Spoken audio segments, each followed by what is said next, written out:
రాజశేఖర రెడ్డి గారు ఉన్నప్పుడు జలయజ్ఞంలో భాగంగా దాన్ని సిద్ధం చేసింది. పురుషోత్తమ రెడ్డి గారి ఇంకా దాన్ని ఎంబడబడి మా మునుగొండ మండలం వాళ్ళు కూడా వచ్చారు. అప్పటికెళ్ళి నడుస్తూ ఉంది. అప్పుడు శాంక్షన్ చేసేందుకు కొంత పని అయింది. మధ్యలో ఈ 10 ఏళ్ళు ఏం జరగలేదు. 92 కిలోమీటర్స్ లెంత్ అంటారు కదా, 98. అంటే ఆ స్థాయిలో వాటర్ సోర్స్ ఉందని మూసి వాటర్ ఫుల్ పోతుంది ఇక్కడ. మోర్ ఓవర్ ఇది వాటర్ హైదరాబాద్ సప్లై కూడా పెరుగుతుంది కదా. వాటర్ ఇంకా ప్రతి ఇయర్ పెరుగుతూ ఉంది. గోదావరి కృష్ణాలలో నీళ్ళు ఉంటాయో ఉండేవో టైమ్స్, కానీ మా మూసి ఆల్వేస్ హైదరాబాద్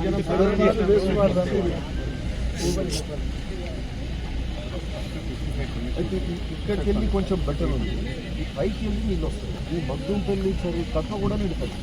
ఇదేమో అనాజ్పురం చెరువు. మన మీరు చేసిన estimates this entire Kalva to వైడన్ and distribute Dharmaram వరకు కాలువ తీయాలి. అక్కడ వరకు దాంట్లో సార్ వాళ్ళ ఊరు అన్న Dharmaram last estimates for this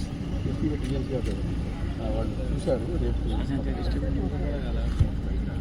and సరిమరుడు కాలువలు, ఆ పిల్లపల్లి కాలువ అండ్ ధర్మారం అది ఫైనాన్షియల్ ఉంది సార్.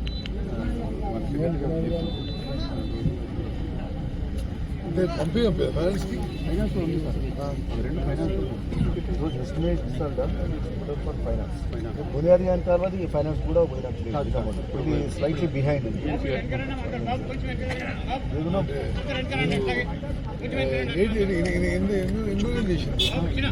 చాలా రోజులు అడుగుతున్నాం. వచ్చినప్పటి నుంచి అదే అడుగుతున్నాం. అడుగుతూనే ఉన్నాం. క్యాన్సిల్ అయిన తర్వాత ఏం క్యాన్సిల్ అయింది? పాత అగ్రిమెంట్ క్యాన్సిల్ అయింది. పాత అగ్రిమెంట్ ఎవరితో, దేనికి? అది క్యాన్సిల్ అయిన తర్వాత అది ఫైనల్ చేసిన తర్వాత